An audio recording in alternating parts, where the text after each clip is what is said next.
الضحى من نور من، والندى من فيض من، سبحت لله في العش الطيور،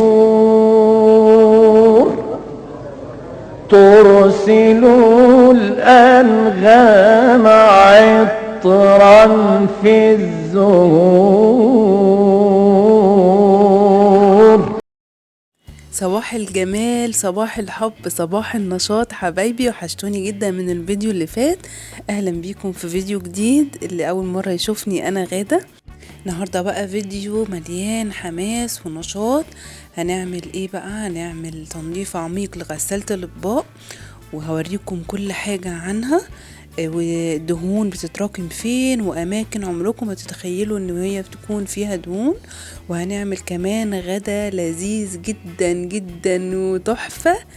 هنعمل رز برياني مبهر، رز بسمتي، وهنعمل كمان شيش طاووق، وهنعمل كمان سلطة مشويات جامدة جدا. الفيديو النهاردة حماسي ومليان أفكار ونشاط. يا رب إن شاء الله الفيديو يعجبكم وتستفادوا منه، وما تنسيش اللايك بتاعك الحلو دلوقتي كده قبل ما نبدأ. ولو لسه أول مرة تشوفيني انزلي اعملي اشتراك للقناة، هتستفيدي جدا، فيها أفكار حلوة جدا. قناتي لكل حاجة تخص المرأة، تنظيم البيت، روتينات، هتعجبك جدا. لف كده في القناة هتلاقي فيديوهات مفيدة جدا ليكي. وما تنسوش يا بنات، انا بحط لكم على المنتدى فيديوهات قديمة ليا، وصفات حلوة جدا الجداد عندي ما شافوهاش، فهتلاقوني حطها لكم في المنتدى ان شاء الله. فتابعوني وشوفوا كل جديد عندي ان شاء الله. يلا نبدأ كده الفيديو واقول لكم النهاردة هنعمل ايه. تعالوا بقى اقول لكم على المشتريات الاسبوعيه اللي انا جبتها. كان ناقصني شويه حاجات، نزلت جبتها من كازيون فتح جنبنا، وبصراحه انا كان نفسي اجيب منه من زمان، بس كان بيبقى بعيد عليا. فلما فتح بقى قريب مننا قلت اروح بقى اشوف. ده البرشور اللي هو عامله بتاع اللي هو التخفيضات والعروض. هبحطه لكم في المنتدى صوره عشان اللي عايز يعرف من قبل ما يروح. جبت ايه من عنده؟ اول حاجة جبتها الفول. انا بجيب فول ريحانة، وبجيب كمان الفول السايب ساعات. وقلت المرة دي بقى اشوف الرز الاطيب ده. الفول بتاعه لقيته ان هو اصغر سنة بس من اللي انا بجيبه، بس شكله يعني لقيته كويس عادي يعني. فقلت ان انا اجربه. الكيس دوت نص كيلو، ب9.95 جنيه. قلت بقى اجربه واشوفه. ارخص طبعا من ريحانة، وارخص كمان من السايب، عايزة اقول لكم يعني. طيب الملح، جبت كيسين الملح ده، الواحد ب95 قرش. جبت ايه كمان من هناك؟ جبت الهاند ووش دوت ديفا، ده سائل للايد 480 ملي ب17.95 جنيه. وقريت عنه كتير ان هو حلو، وكان مكتوب عليه كمان ان هو قاتل للبكتيريا والحاجات دي، محارب لفيروس كورونا. فانا قلت بقى ان انا هجربه. طبعا سائل الايد اوفر كتير من الصابونة، وبيفضل كتير. زي ما قلت لكم جايباه ب17.95 جنيه من كازيون. جبت ايه تاني من كازيون؟ جبت الملكة المكرونة اللي هي اللازانيا 400 جرام. انا جربتها طبعا كتير، ومن احسن المكرونات، ومش بتتسلق، بتتعمل كده، فسهلة جدا بصراحة ومتاخدش وقت. ومن احسن المكرونات اللازانيا اللي انا استخدمتها. بكام؟ ب13.5 جنيه. ايه كمان؟ جبت جبنة دومتي، لقيت ده عرض التوفير مكتوب على العلبة كده عبوة التوفير دي، كيلو. دي انا جبتها ب24.95 جنيه. اول مرة اشوف بصراحة العبوة دي اللي هي بتاعت التوفير دي. فقلت بقى ايه اجيبها. جبت كمان وفير ده 4 كيلو من الحاجات الجميلة. انتوا عارفين طبعا ان انا عندي غسالة اطباق، فهيقعد معايا كتير، بيقعد معايا حوالي 6 شهور او اكتر كمان. جربته قبل كده وعجبني، هو زي بريل كده، طبعا مش زي فيري، يعني انا بالنسبة لي التوب فيري جميل جدا. بس ده اوفر بصراحة، وانا ما بستخدمهوش غير في النظافة. يعني انتوا عارفين ان انا مش بغسل المواعين، فما بستخدموش كتير. جبت فاميليا اللي هو مناديل مطبخ، لقيت عليها عرض 6 ومعاهم 2. فاميليا انا بحبه جدا، نوعه حلو جدا بالنسبة لي، زيه زي فاين، وده اوفر طبعا. دول ب27 جنيه 8 بكرات مطبخ كده. دول الحاجات اللي انا جبتهم من كازيون. رحت بقى ما لقيتش في كازيون ولا رز بسمتي ولا زيت زيتون، فرحت جبت من سوبر ماركت عادي. قلت اجرب المرة دي فايز السوهاجي، سمعت عنه كتير وقلت اجربه، هو ب31 جنيه. والزيت ب30 جنيه. جبت الوادي الذهبي، انا كنت بجيب نوع اسمه كولافيتا، مش فاكرة دلوقتي بقى بكام، هو ايطالي وانضف بكتير طبعا، بس مع غلاء الاسعار الواحد دلوقتي بيدور على انه يوفر. زي ما جبت الوادي الذهبي برضو في دبس الرمان، فجبت برضو الوادي الذهبي في زيت الزيتون. جبت كمان ربع كيلو حمص عشان عايزة اعمل سلطة حمص ب6 جنيه. ده ربع كيلو، سوري مش عارفة ربع كيلو ولا نص كيلو، مش فاكرة، ده تقريبا ربع كيلو، لا الحمص ربع كيلو. جبت كمان طحينة رشيد الميزان، زي ما انتوا شفتوا الطحينة ب21 جنيه. ودي كانت المشتريات. تعالوا بقى نكمل تنظيف العميق بتاع المطبخ بتاعنا لتحضيرات رمضان، وننظف غسالة الأطباق تنظيف عميق. هنعمل ايه في غسالة الأطباق؟ هنطلع كل حاجة فيها، كل حتة فيها هتتغسل. التنظيف العميق ده انا بعمله كل قد ايه؟ بعمله 2 مرات في السنة.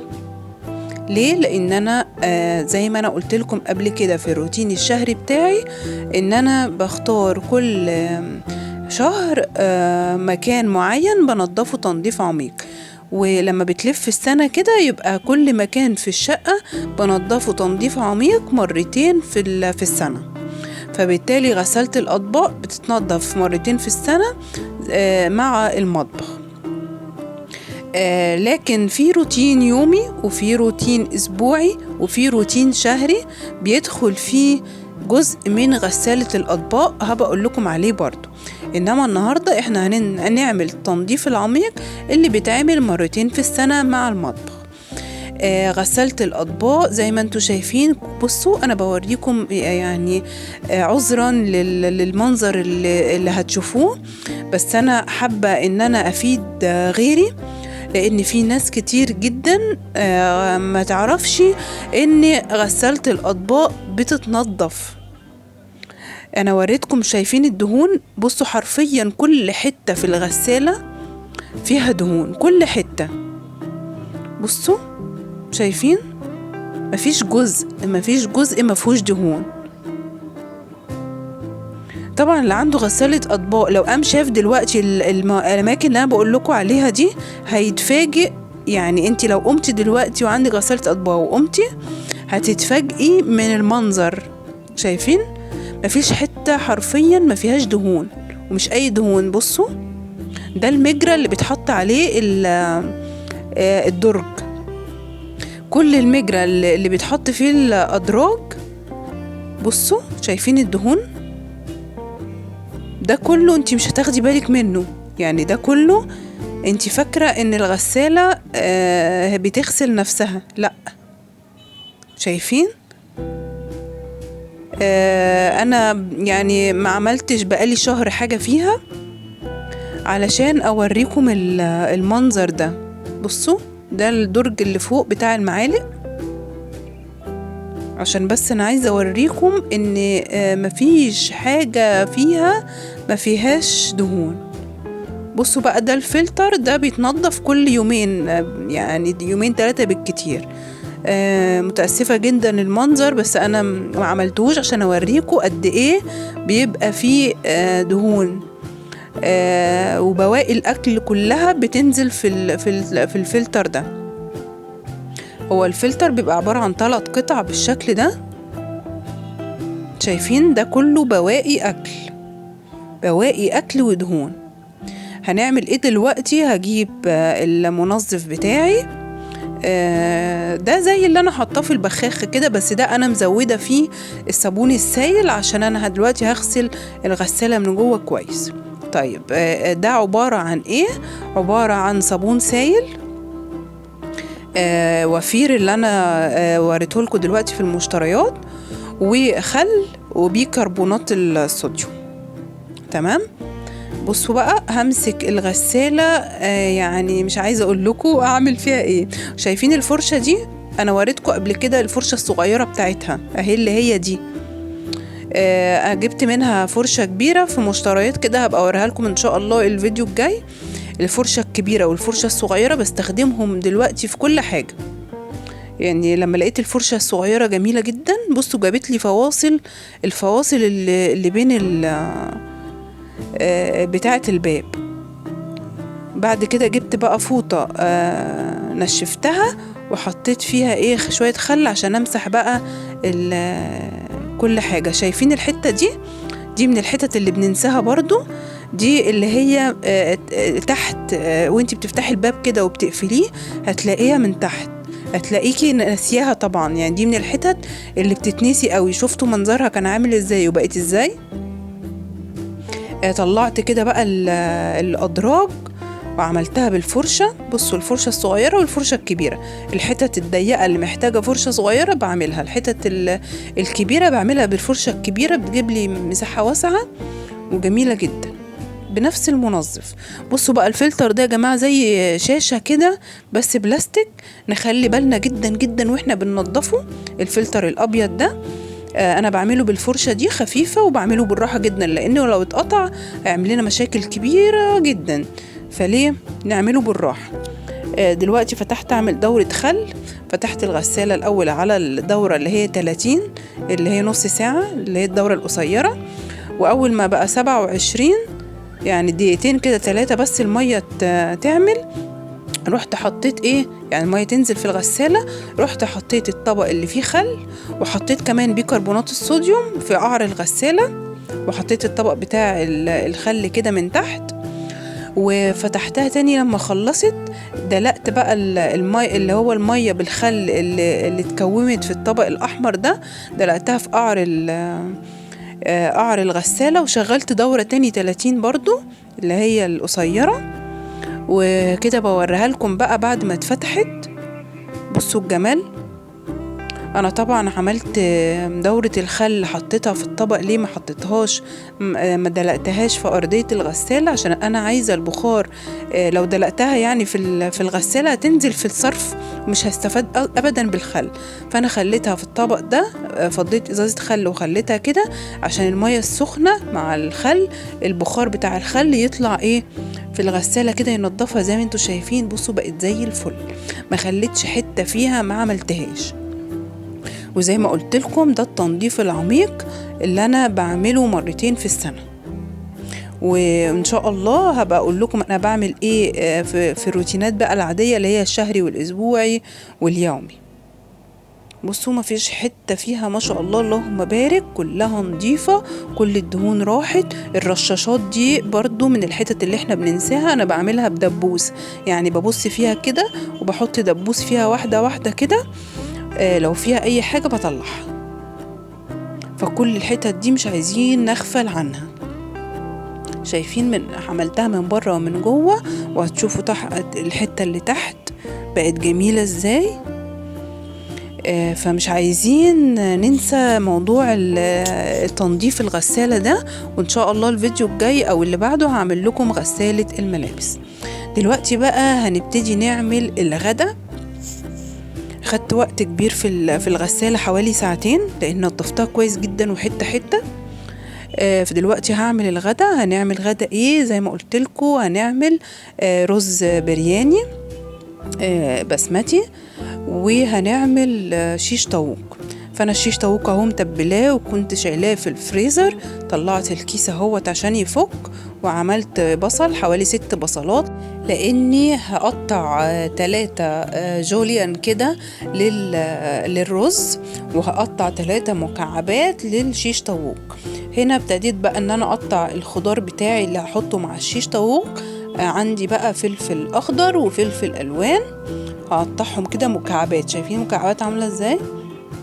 انا بصراحه ما بحطهوش في سياخ، يعني بعمله عادي في الطاسه، وبحط معاه الفلفل الالوان والبصل وبيطلع زي الفل وجميل، لان احنا بنحبه فيه صوص كده، يعني فاهمين؟ هوريهولكوا طبعا دلوقتي شكله بقى عامل ازاي، وطعمه بقى خطير جدا جدا. عايزاكم تجربوا طريقتي في عمل الرز البرياني المبهر ده الشيش طاووق، هتعجبكم جدا. وقطعت كده مكعبات البصل، دي الحاجة بتاعت الشيش طاووق بالشكل ده. عفوا. دي بقى ال3 بصلات اللي انا هحطهم مع الرز البسمتي، قطعتهم كده جوليان.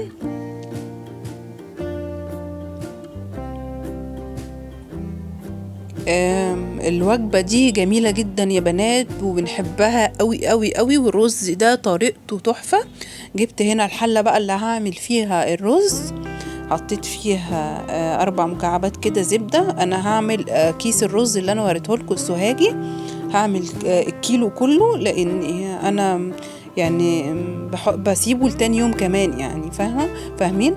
بينفعني يومين ورا بعض، فانا بعمل الكيس كله، يعني الكيلو بيعمل كتير. فانت لو عايز تعملي بتاع يوم، ولا اعملي نص كيلو بس، ولو انتوا افراد قليلة اعملي اقل من كده. انا دلوقتي حطيت البصل بتاع الرز، وطبعا ما نقفش ساكتين، يعني نحاول ان احنا نعمل كذا حاجة في نفس الوقت عشان نكسب وقت. حطيت الطاسة بتاعتي اللي انا هعمل فيها الشيش طاووق على الناحية التانية، وحطيت فيها زبدة وزيت زي ما انتوا شفتوا،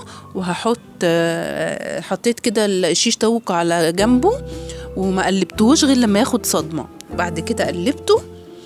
هاجي بقى هنا، شايفين البصل لونه ايه بتاع الرز؟ حطيت بقى عليه 2 ليمون اللي هو اللومي ده، وحطيت كده 3 عيدان اللي هو قرنفل بالشكل ده. وهحط التوابل بتاعتي بقى اللي انا بستخدمها في كل حاجة.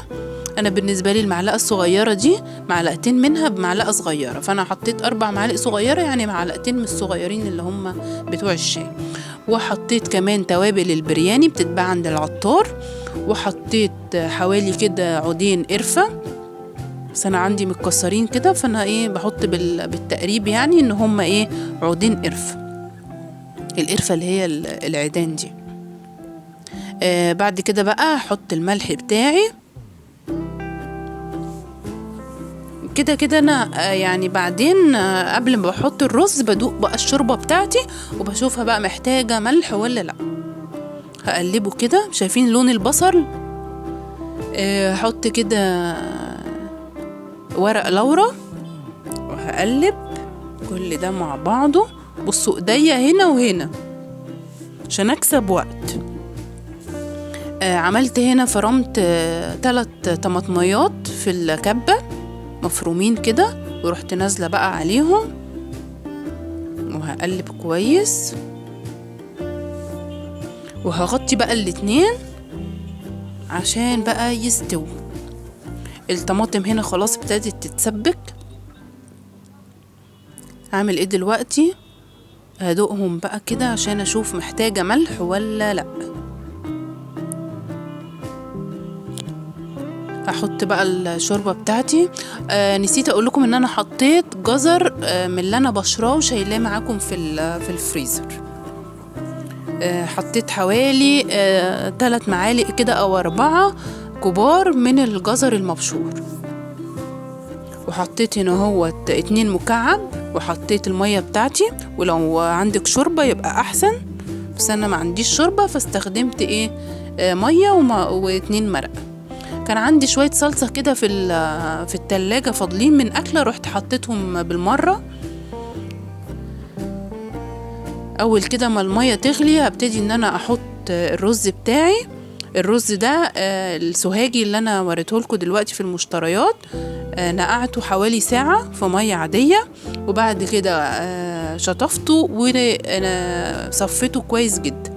حطيت معايا الرز هنا زي ما انتوا شايفين وهغطيه، واول ما يغلي اروح نقلاه ورا على العين وواطية خالص زي ما انتوا شايفين كده. هو غلى، رحت حاطه بقى على العين اللي ورا ووطيت على الاخر.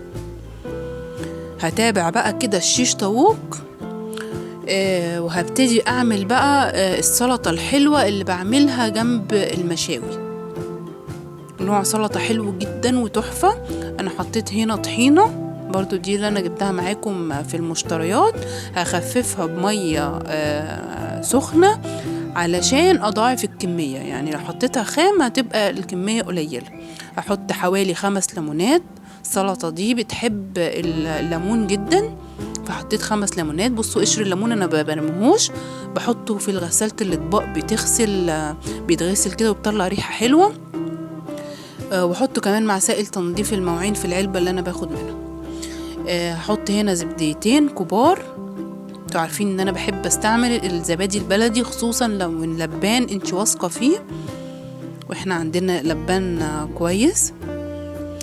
ده التوم اللي احنا مفرزينه برضو مع بعض. حطيت حوالي 5 فصوص توم كبيرة، وبرضو على حسب الرغبة ممكن تزودي وممكن تقللي، بس الحاجات دي بتحب التوم.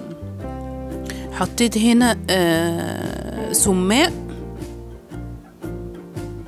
وحطيت كمان توابل من بتاعتي اللي هي المختلطة دي. هحط لكم كل لينكات الفيديوهات دي عشان تعرفوا تركيبة التوابل دي اللي انا بستخدمها في كل حاجة. وحطيت كمون كمان. طبعا التوابل بتاعتي فيها كمون، بس لما بنكون عايزين حاجة فيها كمون كتير بزود بقى كمون عليها. هملح كمان الدنيا كده، وبعد كده بقى هفضل ادوقها لحد ما الاقي الملح بتاعها اتظبط. هروح حاطه كده عليها زيت زيتون برضو اللي جبته معاكم في المشتريات. هجربه بقى واقول لكم رأيي اخر الفيديو ان شاء الله. بصوا بقى، مش عايزه اقول لكم على طعمها تحفه، من السلطات الخطيره جنب المشاوي. بعد بقى نص ساعه قبل ما انا مثلا خلصت كده السلطه وكده، ما انا ما بقلبش الرز غير مره واحده بعد نص ساعه، بفتحش عليه غير بعد نص ساعه تلت ساعه كده، وبروح مقلبه. قلبته وسبته بقى يكمل سواه. وهعمل هنا الملوخيه. جبت الشوربه، خلي بالك وانتي بتعملي الملوخيه ما تزوديش الشوربه وتلاقيها صيصه. حطي شوربه قليله جدا، وحطي الكيس بتاعك او الملوخيه بتاعتك، وبعد كده لو احتاجت شوربه زوديها. انا ما احتاجتش شوربه عشان انا عارفه معياري. شايفين الملوخيه ما شاء الله خضره ازاي وجميله. انا بستخدم في العادي بستخدم جيفريكس اللي هي الملوخيه المجمده. هدوقها هنا بقى عشان اشوف محتاجه حاجه ولا لا. انما المره دي انا ما لقيتش غير بسمه. جبتها بسمه برضو ماشي حالها، كانت حلوه زمان وكانت من افضل الملوخيات اللي هي المجمده.